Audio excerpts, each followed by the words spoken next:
Ghosts, UFOs, alien encounters, and all things paranormal. These are real stories from real people. This is Fear of the Unknown. Hey Lily, how you going? Hey, I'm good. How about you? Yeah, good. Welcome.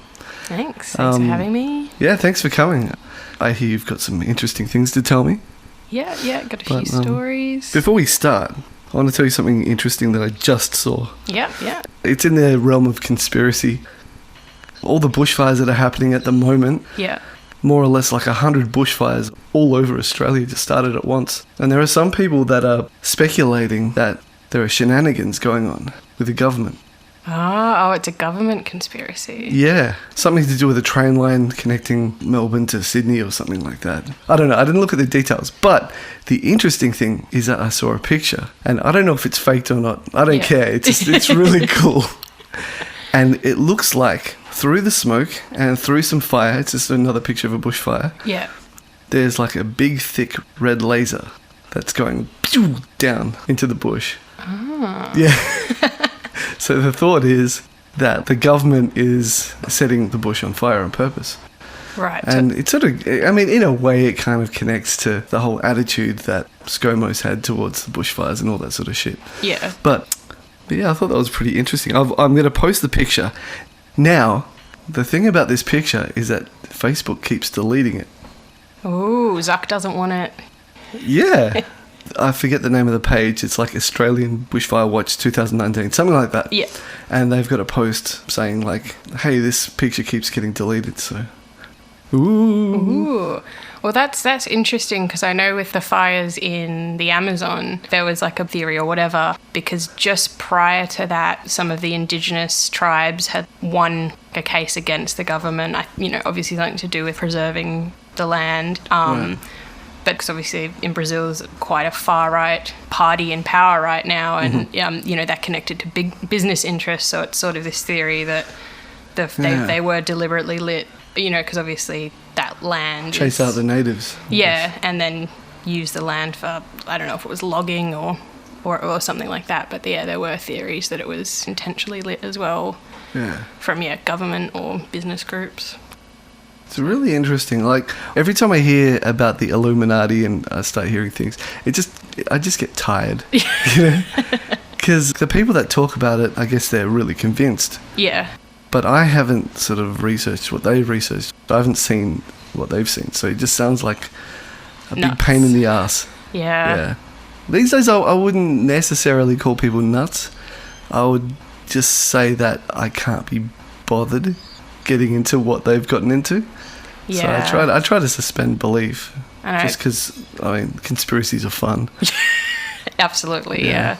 And plus, you don't want to feel silly. I think like humans have this tendency to just dismiss things easily. If it's like, hey, look at me, I'm Paulo. I've lived a very simple, ordinary life, and I've, lived my life according to the systems that have been presented to me available, and therefore, according to my understanding, I do not believe that theory. To me, that's a bit naive. Anyway. Yeah, it's hard to sort of know where to sit with those things. Right. And yeah. So I'm going to chuck it on the Facebook, that picture. Yeah. Let's see if it stays up. Yeah, or if we get zucked again. Yeah. That'd be cool. Being zucked, yeah. Yeah. Wouldn't that be just like, well, yeah, whoa. No, now that you think about it, I've never been zucked. Yeah. Oh, I'm doing something wrong, I think. Maybe. I mean, like, a lot of the rhetoric or a lot of the conversations that you and I subscribe to, they're things that have been, presented and placed there that's easy to digest, and it's just another form of manipulation.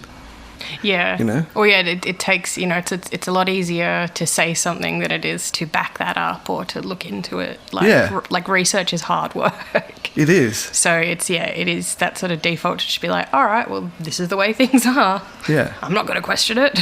And we have a tendency to, being like communal animals, we tend to want other people to think the same thing as us. Yeah, absolutely. We'll, in general, believe similar things to our friends. Well, yeah, and then that's how a lot of friendships are formed, through mutual love or hate of something. Yeah.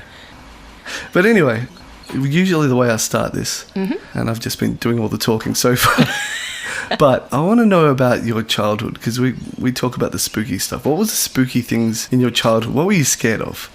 Oh, the things I was scared of. Yeah. So dolls, like lifelike dolls was one of them. My mum had a few of those creepy porcelain sort of, I guess, Victorian era dolls. Yeah.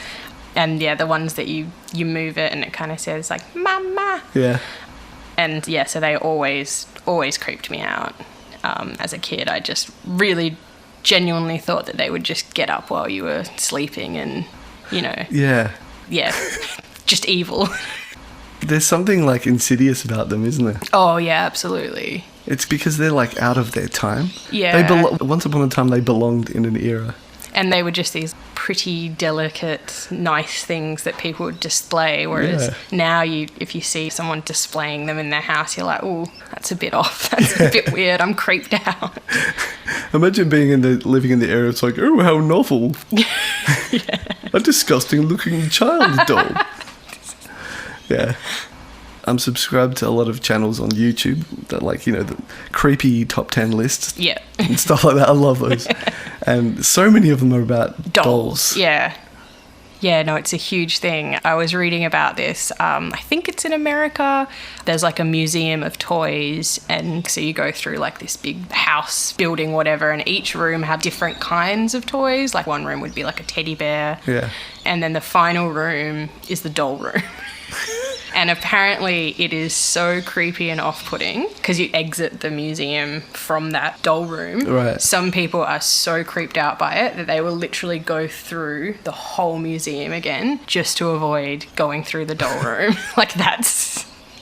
And wow. The guy who runs it the comment is always like, yeah, I really don't like that doll room. They're just creepy. They are. Yeah. There's this haunted house in America. Have you heard of it? It's not even a haunted house. It's basically this torture experience. It's been shut down. I heard that it was shut down like just a couple of years ago. It was called McCamey Manor. Oh, that's already creepy. Right. Put manor on anything and... I know. So it's just basically this ordinary guy. He's got wife and kids and dogs. And he decided that he's going to make the scariest haunted house possible. Yeah.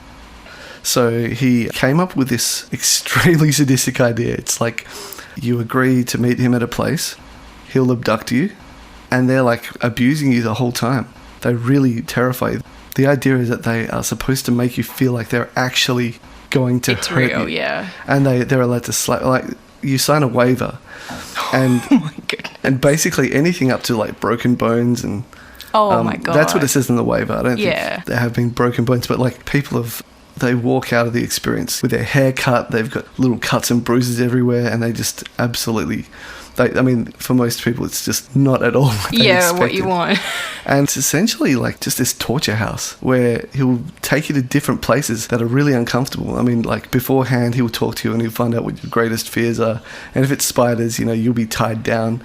And there's a whole bunch of aggressive dudes with painted faces, and they'll hold you down and they'll put tarantulas on your face. And this guy films the entire thing. And how does he market it? Like, how does he convince people to be essentially tortured by their fears? Well, people want it. People want it. And the thing about it is that it's free. The only thing he requires is that you bring dog food for his dogs. But I think the way he makes his money is that while he's filming it, it's like one of those red room things where there are people online that are watching and that are paying him to do things to these people. Oh, right. So they'll be like, I'll give you $50 if you poke him in the eye. Yeah. Okay. It's on YouTube. It's called McCamey Manor, and you can watch these 3-hour experiences, and heaps of it has been cut out, and the video gets cut out in certain parts and stuff. So obviously he was doing lots of dodgy stuff. Yeah, stuff that you couldn't put up without it being taken down. Yeah, this guy was a proper psycho, and he was just getting away with it. He was just a total sadist, and he was torturing people. They let him torture them. Jeez. And it would be between 4 to 7 hours if you complete it. Apparently there's one opportunity an hour in where you can say I want out now. Yeah. But it's not a safe word where they go, okay, yeah, no worries. They really, really, really push you, and they make you think that they're not going to let you go on stuff. It's insane.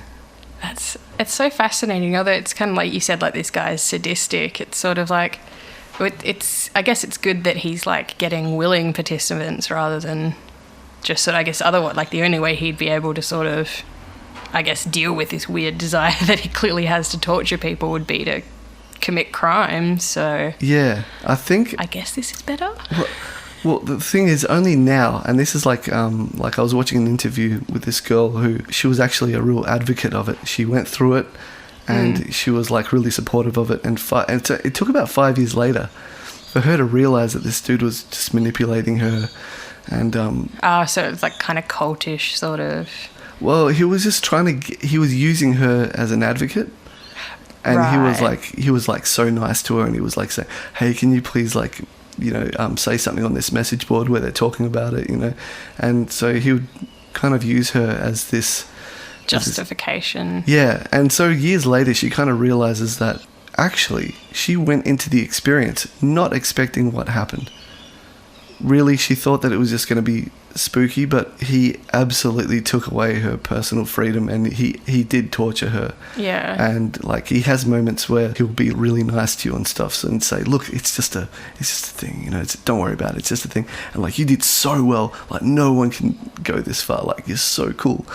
And so, like, because she was young, she was sort of naive. Yeah. She was like an admin on his Facebook. Oh, geez. But yeah, it's ended.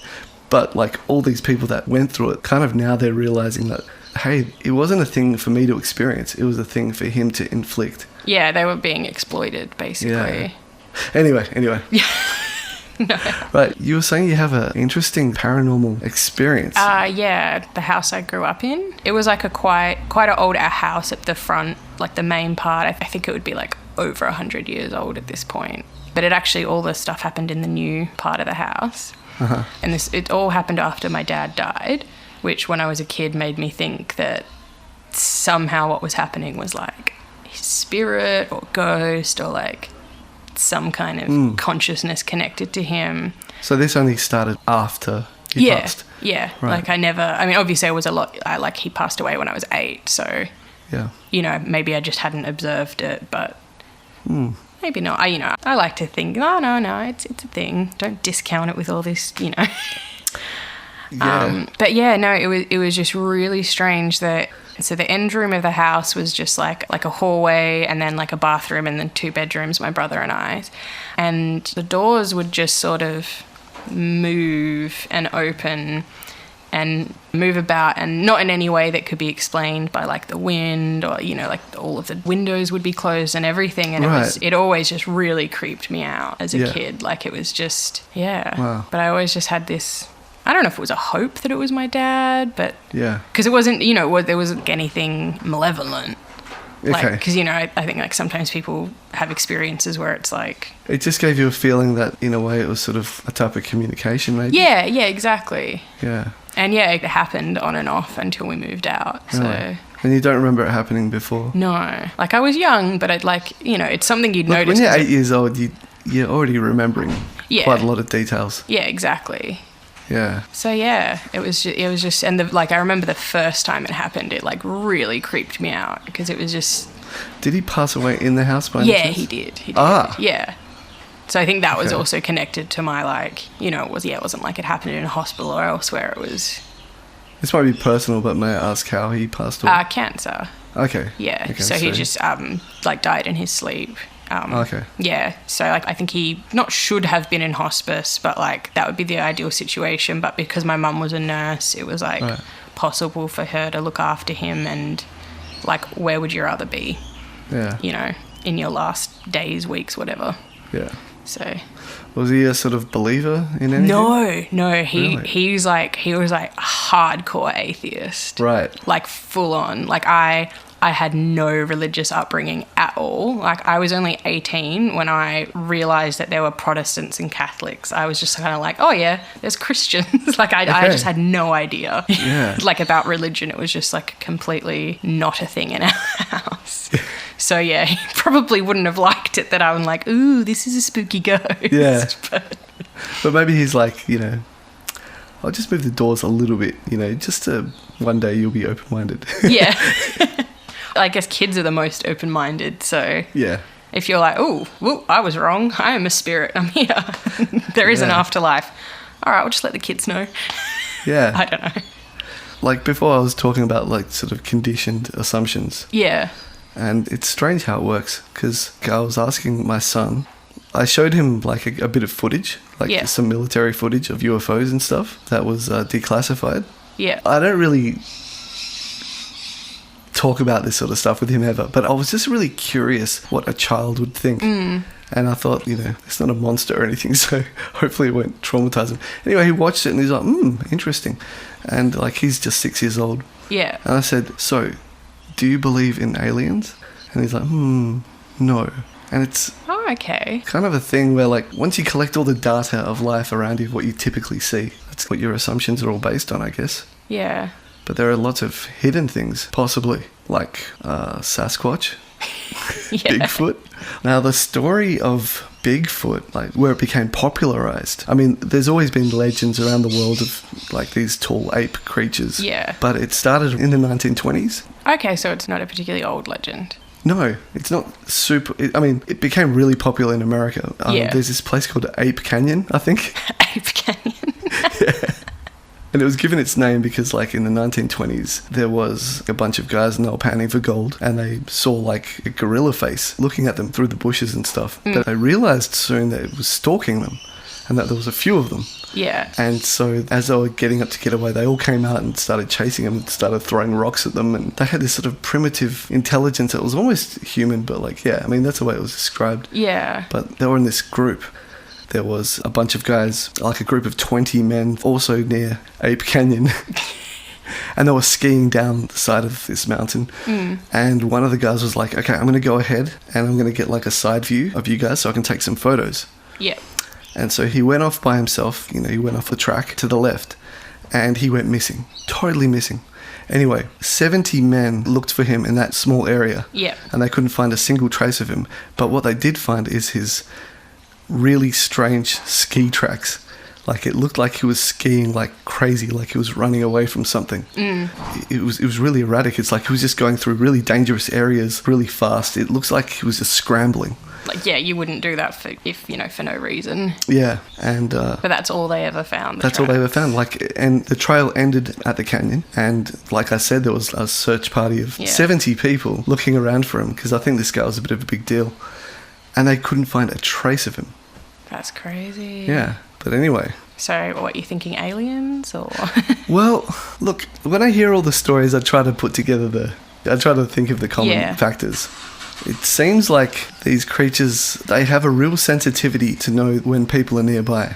Yeah, and they just want nothing. They want nothing to do with us. So while we're kind of like, softly trudging through the forest looking for them, they knew half an hour before that we were going to be there. Yeah, and they already pissed off. But another common thing about the Bigfoot or Sasquatch is that the stories that popularized them always had them in tribes or herds or like groups. Yeah. They were never a solitary one just walking alone. And I think the big one that happened was someone accidentally just came across a Bigfoot. I think it was a Sasquatch because it was a white one, it was in the snow, and they shot it with a like a hunting rifle. Yeah. And they got it square. Like they didn't say exactly where they shot it, but they just described it as see that the perfect shot, and it seemed to just piss it off.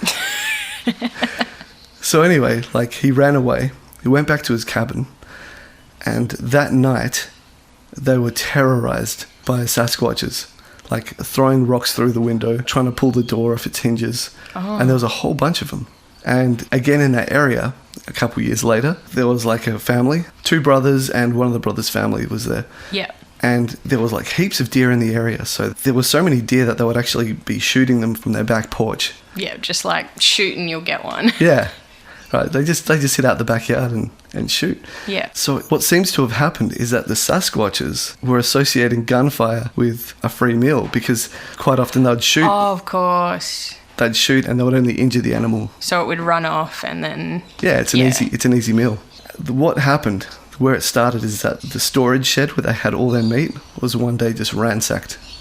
And it was like totally empty. So they stopped storing the meat In there, yeah. Yeah. So what happened is that all of a sudden, over the space of months, gradually, they started noticing like rustling outside the door, windows being tested and moved around and stuff like that. They were trying to get inside the house because they were like, oh, there's meat here. Yeah, it must be in there because it's not in the shed anymore. So again, someone went out and tried to shoot one of them, and like they just took vengeance. They took it personally. It's like a whole bunch of them again attacked and like threw stones and tried to like they were just slamming against the walls and stuff. So that indicates like quite a high level of like cognitive ability and consciousness. That's what I mean. Yeah, and that's kind of the insight that I got from it. Yeah. Yeah. So they have a type of sensitivity, I guess, but yeah, and they weren't afraid of the gunshots, and I think it was because of that. So they called up like the local ranger, I guess, and he was just saying, "Stop hunting." That was his advice. Yeah, that was his advice. Stop hunting, and they stopped hunting, and they stopped getting bothered by the big feet. Big feet. Yeah. Oh yeah, the plural is big feet. Yeah, that's kind of strange. I mean, like, how many animals out there have a type of sensitivity that they possibly know, and they're very sensitive to when people are coming, and they just get the hell out of there before we even have a chance. But yeah, that's like a lot of, because obviously animals are really smart and they adapt. Yeah. But that seems like an extra sort of step in. Right. Yeah. And that seems to be the common characteristic around the world. The people that bump into them, it's just like, whoa, I didn't expect to see you. Yeah, oh shit, you caught me out. And they do things like they throw rocks and they throw sticks, but it's never enough to, when they come back and look at the scene, it turns out they weren't throwing the rocks to hit the people. They were throwing the rocks just to sort of scare them off. Yeah, like a defense. Yeah. It wouldn't have gone even near them. Like, they kind of just, Yeah, and you sort of know, if you wanted to hit someone, you know how to do that. Right. So, yeah. Especially if you're a massive ape man. Yeah, I think you know how to throw a rock and hit someone in the head. Yeah. So, something I want to know about in the realm of crypto, I don't know, would it be zoology? Oh, no, it's more like... Folklore. Yeah. Vampires. Hit me. Okay, yeah. I know you're an expert at this. No. a novice expert. Right.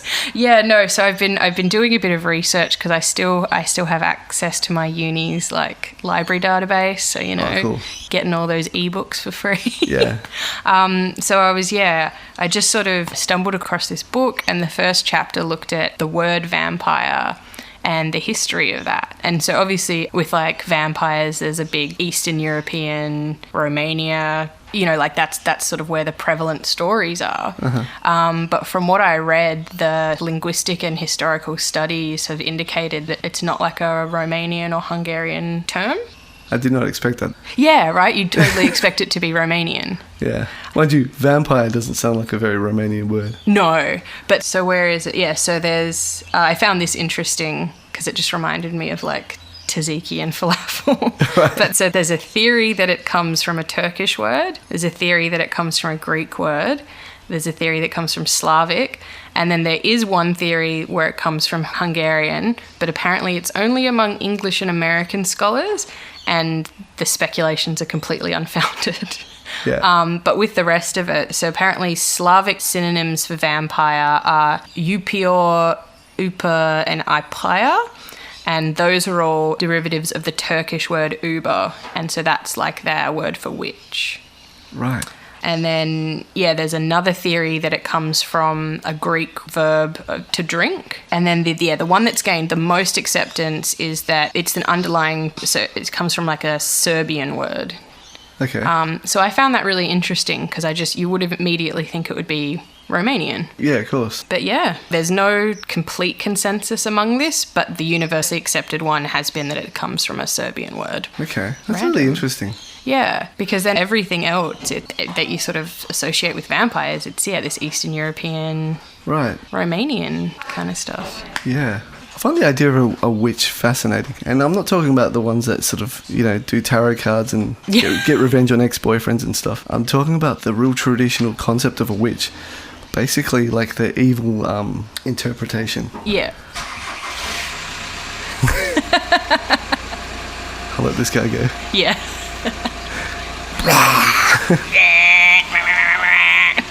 Have you seen the movie The Witch?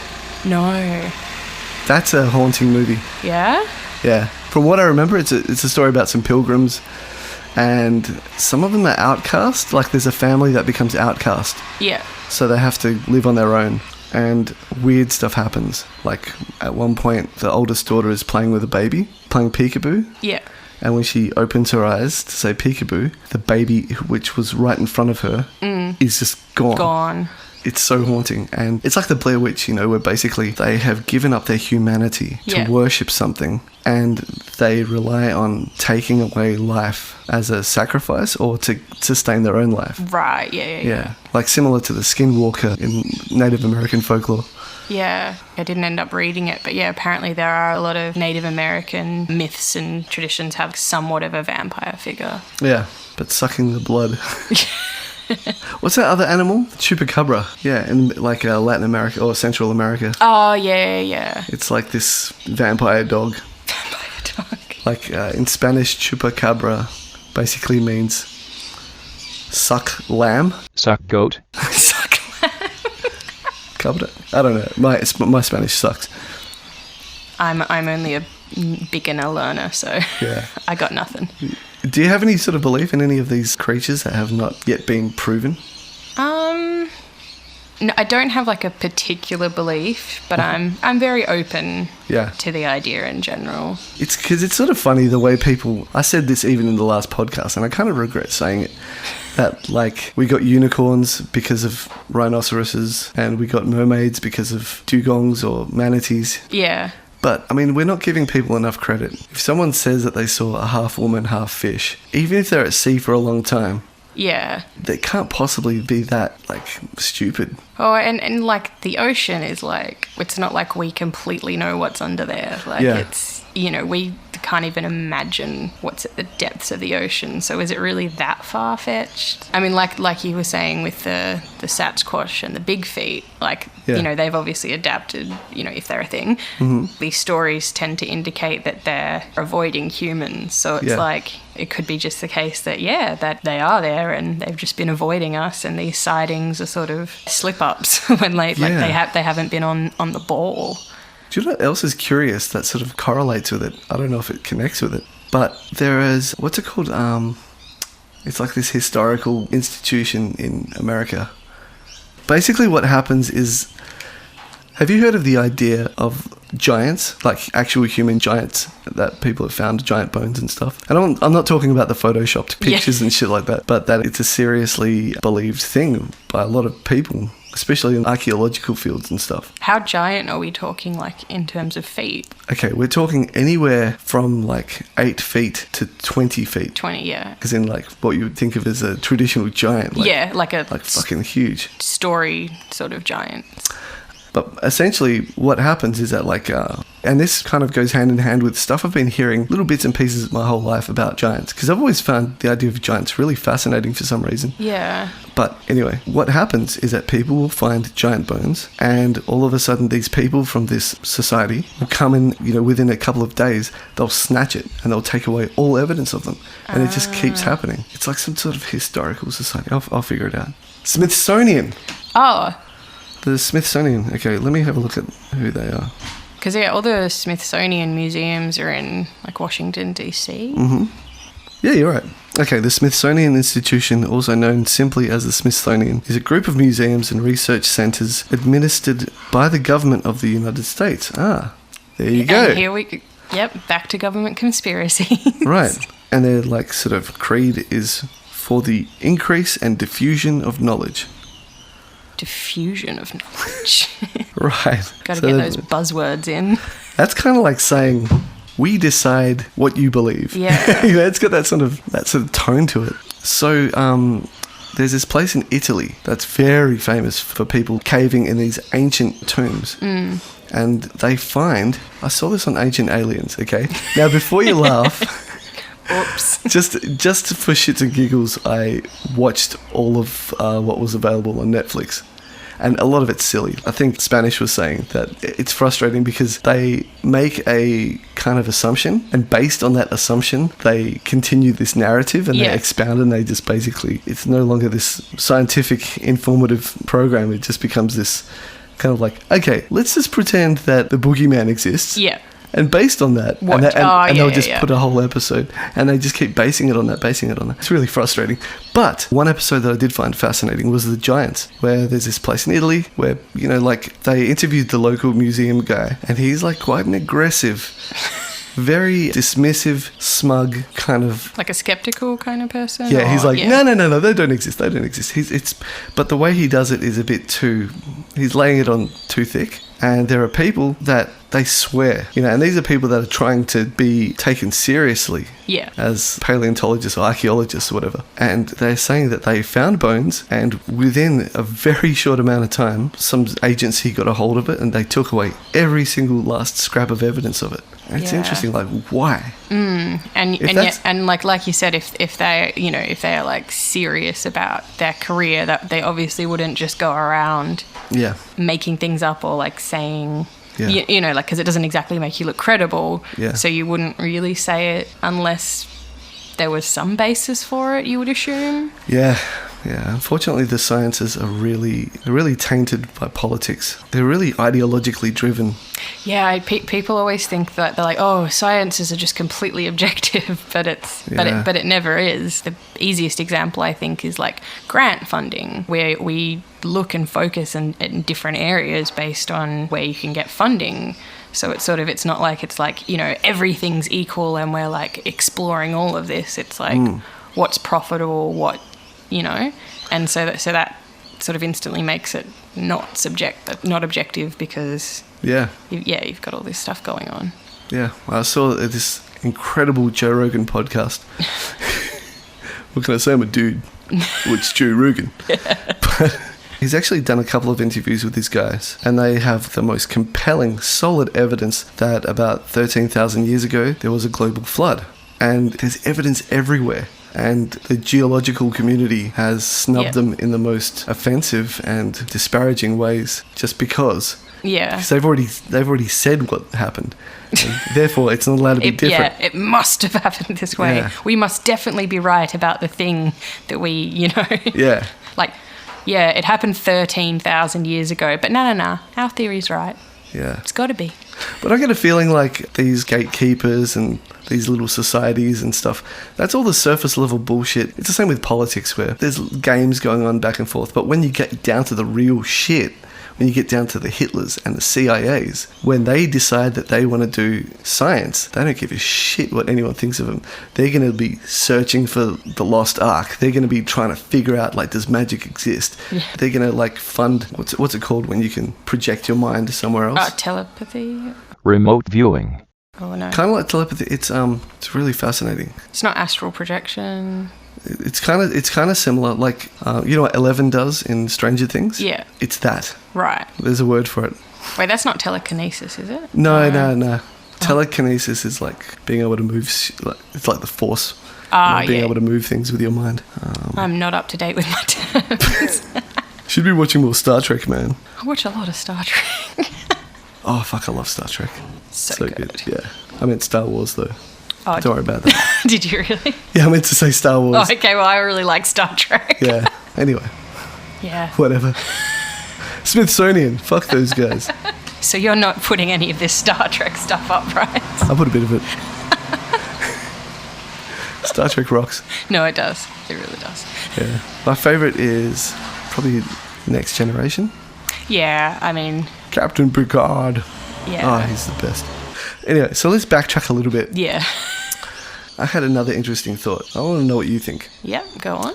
A lot of people, especially, I guess, people who consider themselves scientific, or in this era especially, it's not considered enlightened to be like religious or to believe in paranormal stuff or that sort of stuff. I mean, that's just a general thing. I think it's prudent to not get lost in what's potentially a fantasy, right? But when you hear stories of like, and this is going back to the Illuminati. Yeah. When you hear stories about the Illuminati, the people at the very top, they're always like Luciferians, or they're always like full on into aliens. Yeah? Yeah. There was this interview by a Dutch banker. You can watch it on YouTube. Just put in like Dutch banker, Luciferian or satanic expose or something. Yeah. And he gives this like 30-minute, it's incredible. It's a 30-minute interview about his story getting inducted into the highest levels of the finance world. He's this banker. And he's talking about his beginnings, how he just did some businesses here and there. And one of his friends told him, hey, you should get into finance, And basically, he had this ability to be able to look at the whole situation, look at the big picture, and figure out how to work it. So he made a lot of money, and he was able to make people a lot of money. So one day, another person came up to him and was like, hey, look, we want to bring you up to a higher level. We want to show you where the real action happens, where the real decisions of the world get made. But I warn you, you're going to have to put your conscience on deep freeze. And he was told that outright. You're going to have to do things that are completely unethical. Yeah. So, this guy, he thought that he was up for it. Because it's like he already working in finance, so... He didn't have a good childhood, and he kind of had like a sort of fuck the world mentality anyway. So he agreed to do this, and he would do things like, he would launder money on a huge level. Like he would get American dollars from some random Saudi Arabian, like actual physical dollars. Yeah. And he would clean it, like he would invest it somewhere else, or he'd move it around. And he had the power to make and break people. Like he was talking about how at one point there was a Italian banker that went out of business because of his doing, and he killed himself. And he was there with a colleague sort of laughing about it. So he felt like he kind of was above that, above all of it. Yeah. So then, again, he's approached and he's told, we want to now really take you much higher. But this time, you're really going to have to do something very difficult. And he was introduced to that world of people. He met all the movers and shakers that you'll never hear of or never see. Yeah. And he was talking about them, and he was saying that they are all Luciferian. Like they all worship Lucifer. And he found that very strange. But he went along with it. So he was told again, like, are you ready for this? And he's like, yes, I am. Okay. Well, you have to prove it. And so they took him into the forest, and there was a child there. I knew that this was this is going this. And he was, they were filming him, and they're like, you have to kill this child. Like, I don't know. I can't remember exactly how, probably shooting him in the head or something. And I guess, it's a way to shed the last bit of humanity in you. Killing an innocent child, yeah. If you're able to do that. Yeah, and this guy... And he did it? No, he couldn't. No, he couldn't. He couldn't. He basically ran away, and he did a secret interview with a news station and did an expose, and I haven't heard anything from him since. But I looked into it, and there's this amazing YouTube channel where they're like a psychologist, like a body language psychologist. Yeah. And they analyze the interview. They analyze interviews. They look at everything, and it's great. I've learned so much just in terms of like how to judge if people are full of shit or not. But this guy apparently, according to this body language expert, they're like he's 100% telling the truth. Yeah. So, if the people at the very top, they've got access to what is the closest thing to the truth, I guess. There's nothing in their way. They have access, and they have like the... Basically, they have access to what's actually going on. For example, like all the secret alien stuff that even the government doesn't know about. Well, there are weapons companies and technology companies that are running all that sort of shit now. Yeah. And so if those people have access to the secrets of the world, then why are they Luciferian? Could there be something there? That is interesting. Although one thing I was thinking about the interview, so you said with the body language, they were like, he's telling the truth. Yeah. I'm like, does he just think that's the truth? Like, is it him telling the truth because it's the truth, or is he just like somehow he genuinely believes it, but is it actually true or not? I don't know. Like someone having a delusional breakdown. Is that what you mean? Yeah. Like, is it like, is he sincere because it happened, or is he sincere because he really thinks that happened? I don't know. Well, he believes it, I guess. Yeah, that's all you can really say for sure. I think it's a pretty big decision. Now that you say that, to believe it or not, when I come across stuff like this, I have to put it on a shelf in my mind. Yeah. I can't decide 100% either way. It's too difficult. Yeah. Otherwise, fence sitting. Because look, like once you, if you think seriously, once you start going down these paths and believing, you're dealing with the fabric of reality. It's something that it has to consume you, or it has to be just like a little bit of a hobby. Yeah. Yeah, it's a pretty full-on rabbit hole to... Yeah, because you're dealing with everything. Like the forces that are keeping us sitting in chairs instead of sitting in hover chairs. Hover chairs. I want a hover chair, damn it. Oh, yeah, now I'm just like, oh, this chair Yeah. is so inadequate. I know. How quaint. Oh, I can feel my feet on the ground. They're not just floating in the air. Ugh. Yeah, and like all the theories of stonemasonry as well, where you get to the top levels and apparently that's satanic as well. And So I wonder if is it like billionaires that are all yeah, like, say it's all billionaires? Yeah. yeah, I mean, like that kind of makes sense because, like, you know, to be a billionaire, to have lots of billions of dollars, you have to have a bit of, I guess, sketchy morals. right. Because if you didn't have those billions, then there's all these people that would have, you know, access to healthcare and sanitation and that kind of thing. Yeah. So it doesn't seem that far-fetched Yeah, for people who, you know, clearly have a bit of a murky moral, ethical mindset to, you know, worship Satan. that's true. But at the same time, I find it counterintuitive because aren't these people like, don't they want to be God? Don't they want to be empowered at the highest level? Why are they putting themselves subject to another force? Yeah, that's true. I mean, I guess if they think that's like the highest power, then I suppose being involved in it is as much power. I wonder, and this is just like crazy speculation. Oh, I love crazy speculation. Bring it on.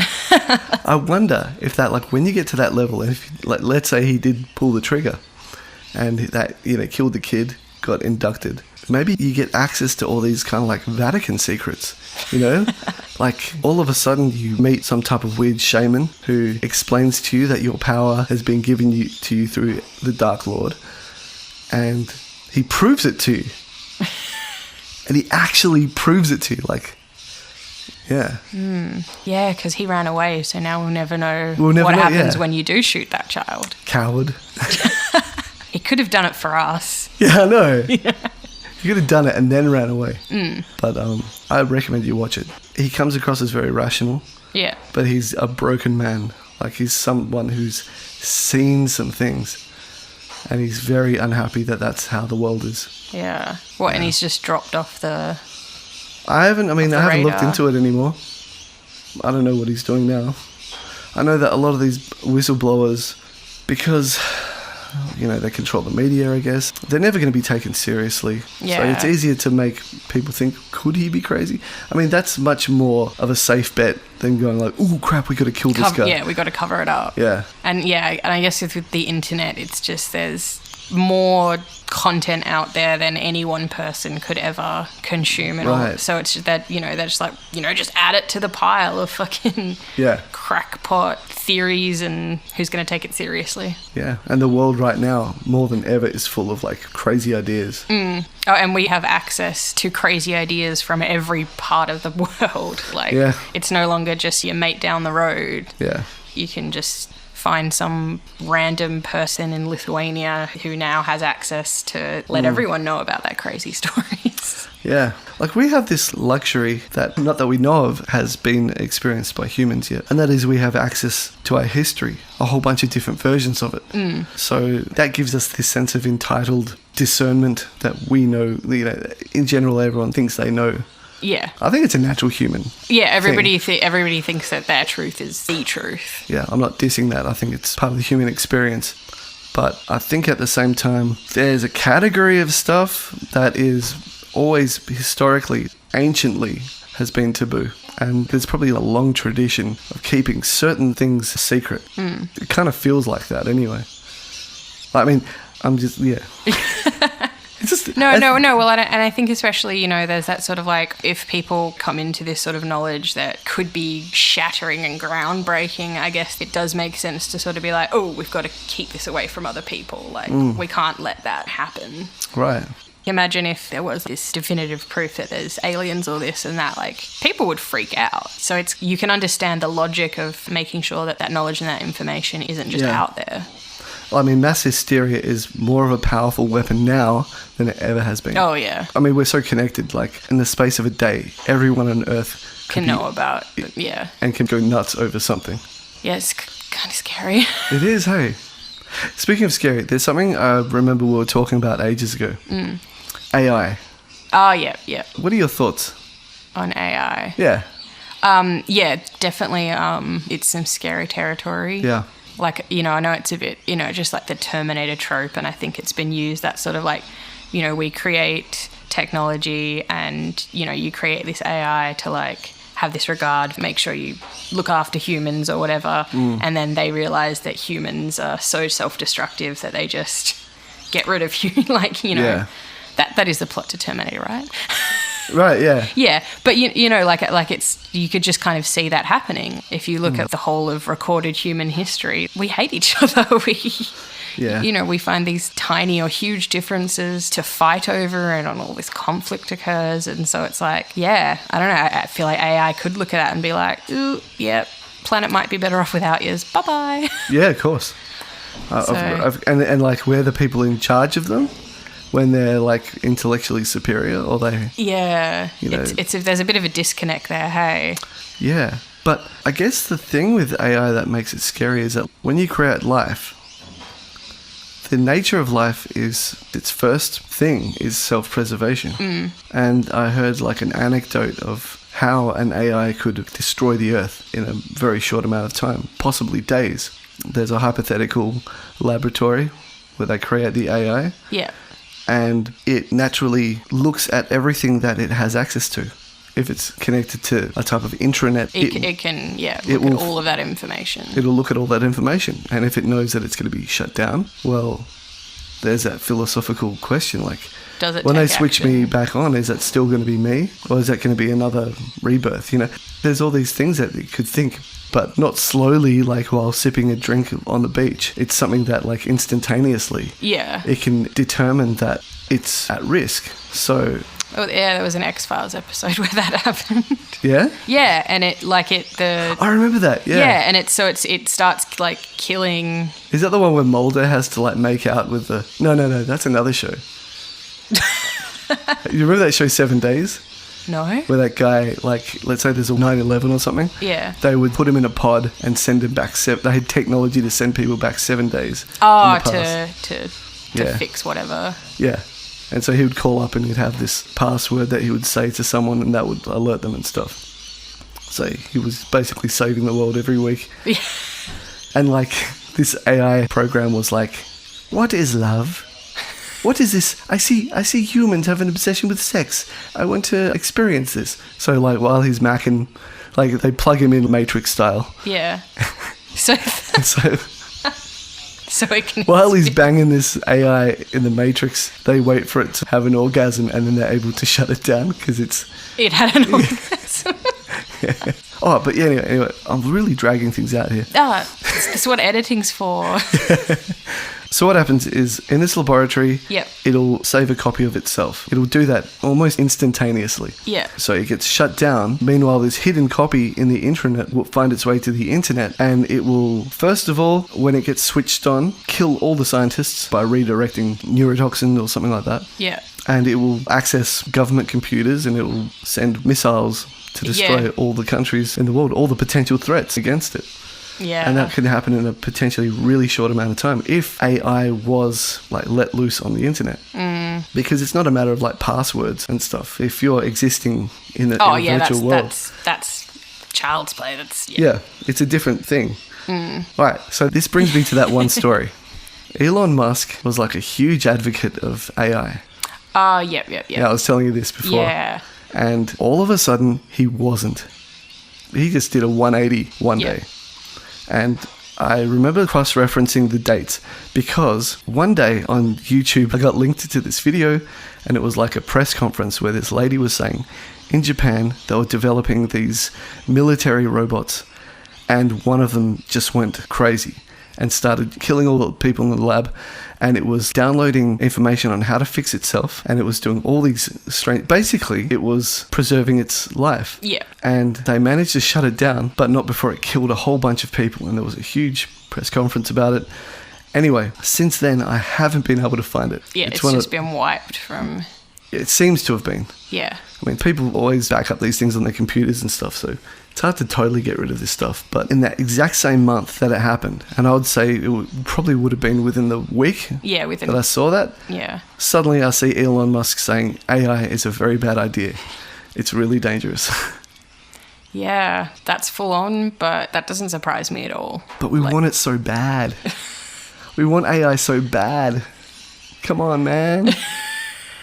But I mean, you just like when you were saying before, they're like, oh, you know, they were working on this like military AI, and I'm like, that's a terrible idea. Right, yeah. Like it just... Yeah. The way nature works is really wise, you know. We start out our life as totally helpless. We have no power. We can do nothing. But when we're babies, we're actually like just selfish creatures. We don't really understand the world, and that we're like a... Yeah, we haven't learned empathy, things like that. Or even like our place in the world. Like when you're a baby, when you're born, your whole existence, you know, that's all you're aware of. So it is, you are intrinsically going to be like selfish. Like I want to eat, I want to... Yeah. And so, like, we gradually build character, I guess, if you want to call it that. And we learn the value of other people. You learn that other people experience the world differently to you. And, it's sort of counterintuitive because, like, our first experience of life is like, I just want to live. I don't give a crap about anyone else. Yeah. So we learn all these things very slowly. And I think that process of learning and making mistakes is something that an AI can't experience. Yeah. It collects data, but you're basically... It's not the same as, like, lived experience. Like, you know, when you're a kid, you touch something hot for the first time and you learn not to do it again. It's kind of... AI can't have that kind of experience, I suppose. Yeah. It will obviously be like, things are hot and will burn skin and whatever, but it's not it's not the same lesson, it's not the same... It's just an objective fact. Yeah. It won't care about pain or emotions and stuff like that. I think it'll create its own version of that for itself, but it's not flesh and blood and, you know, brain farts and... Even stupidity in a human is like a really complex type of mechanism. Well, it comes from so many places and it's context rich. Yeah. So, like, that's something that, like, I have to agree. AI freaks me the hell out. Mm-hmm. Yeah. Oh, and, you know, like, you think about, like, you know, we've already got, like, weapons of mass destruction and all these missiles, and if a person fucks up, like, that's obviously especially last century, but, I mean, even now with, you know, what we've got going on with Trump and Iran, like, that's already terrifying enough. I don't want to be worried that machines are going to do that too, you know? Like... Empathy is such a valuable thing. I mean, look how crazy everyone went over the Prime Minister going to Hawaii while the country's burning. Because you can't understand that yourself, you know. Like, I'd like to think most people have a lot of empathy. Right. And that's why it does have that huge reaction. You're just like, how could you do that? Yeah. And especially, you know, with his prime minister income is, what is it, like $500,000 a year. Like, you know, I could understand if someone was really struggling and they booked a holiday and, you know, they just kind of had to go because they couldn't afford not to go. Yeah. But this guy could have just not gone, and that money that he's lost, it's nothing to him, you know? Yeah. I don't know. Ties into the conspiracy. Yeah. Yeah, no, I totally agree. It's weird. Yeah. Really weird. So when you have people that lack empathy, they're always these oddities that everyone's kind of afraid of, especially if you give them power. Well, yeah, and they do seem to... I guess that's how they get power, because you have to kind of be okay with trampling on people to get to the top. And so I think, like, you know, you can look at the world and, you know, we have so many leaders right now all over the world who are doing pretty heinous things to whatever ethnic or religious minority there is, and people, I think, have this instinct to say, oh, wow, like, humanity is so bad. But then I think the majority of people actually do have, like, genuine kindness and empathy. But they're not people who strive to be world leaders. Yeah. And it is sort of these people that that are more cunning and... Yeah, I don't know. I'm pretty sure Machiavelli wrote about this like 500 years ago, so I'm not saying anything new, but... And ambitiousness kind of goes hand in hand with a lot of sociopathic attributes. Yeah. That's weird, hey? It's like, wouldn't you love it if the truly noble people were the ones that were just like, they had the courage to go, I want to lead the country. Yeah. But I think the way it works, people are just so cynical, and it's like, if you are that type of person and you're like, I'm someone who stands my ground and who's going to try and do the right thing. But it doesn't work. You will not be able to be the leader. Yeah. Because you have to be part of... Oh, yeah. Like there's so many hurdles that you'll face. Yeah, it would be impossible. When trying to be a good person. Yeah. And then you'll get shot. Yeah. Oh, yeah. Okay, last point. thing. Yeah, last point before you go. I want to go back a little bit to vampires. Yeah. What do you think of vampires? What do I think? The reason why I ask is because they just seem like a weird, stupid... Yeah. It's just so like the depictions I've seen of this lusty old count that lives in a castle. I don't... Yeah, it seems like real bad character design. You know what I mean? Yeah, no, I do. I find it... Because, I've done like a tiny little bit of vampire research. And like I've noticed like the majority of it, it's very like it's like culture and media based. It's like looking at like Japanese depictions in media and film of vampires and stuff. And there's like that's obviously proliferated in the last century or so. But then when I was looking at the history, there's so much less of that. Like Russia, Japan, they all now like in the last century have these depictions in media and stuff, but there's no historical basis for it. And so most of it is just like Romanian kind of stuff. And I was reading a lot about how I think you mentioned this to me, that there's the belief that when you die your soul takes 40 days to leave your body. This wasn't you? No, yeah, you're looking confused. Yeah. So so I think it's like broadly there's like in an Eastern European belief that your soul takes 40 days to leave your body once you die. Okay. But sometimes it lingers. And so the belief is that when it lingers, your body doesn't start to decompose. And that's where the idea of vampires comes from. And that's where a lot of the stake to the heart and all those sort of tropes come from. I was reading about all these, so again, this is Romanian, all these instances where there's a family and somewhat recently one of the family members has died and they've been buried and everything. And then all of a sudden, say it's an auntie who died, all the kids, like the cousins, the nieces and nephews, in the family start dying. And what? Yeah. And so obviously we're talking like hundreds of years ago. So, it was pretty common for kids to die, without vaccinations and modern medicine and so on. This is like these stories of there's tons of them. So all this is happening and the auntie that died or whatever, they dig up her grave, and then there's all these stories where like they still have red in their cheeks and they've noticed like the body isn't at the level of decomposition that it's meant to be at. And so at this point they'll get the body, and I think it varies from province to province how exactly you're meant to do it, but I think you have to like cut up the body basically. Wow. And it needs it's just pretty full on. Zombie rules. Yeah. And I think you need to like burn the organs and do all of this stuff, and like there's slight variations on the process, but in all of these stories once they do it the deaths stop. Yeah. Wow. And so like I think I wrote down the book, but so it was in this chapter, and the woman that was writing it, so she's fluent in Romanian, because a lot of the time when you're reading these stories they're like translated, so she was trying to basically make sure they were the most accurate English translations. Right. And I think the book had maybe it was just like 5 or 6 examples, but it was always the same. It was like family member dies, the rest of the family, especially the kids, start dying, bodies exhumed, and hasn't decomposed, and then once they've done this ritual, the deaths stop. And there's just all these accounts of it. I wonder what the precedent was that started that. Yeah, why did they think, oh, well, we've got to do something about this, let's dig up the grave. Where did it come from? Yeah. Yeah. Who came up with that? Anyway, yeah. I'll leave it at that. Yeah. No, thanks so much for coming. No worries. Great chat. Thanks for having me. And thanks everyone for listening. Please like us on Facebook. And please like us. Please like me. And subscribe on YouTube, and we'll see you in the next one. Bye-bye. Bye. You've been listening to the Fear of the Unknown podcast. Be sure to follow us on social media with all links in the description.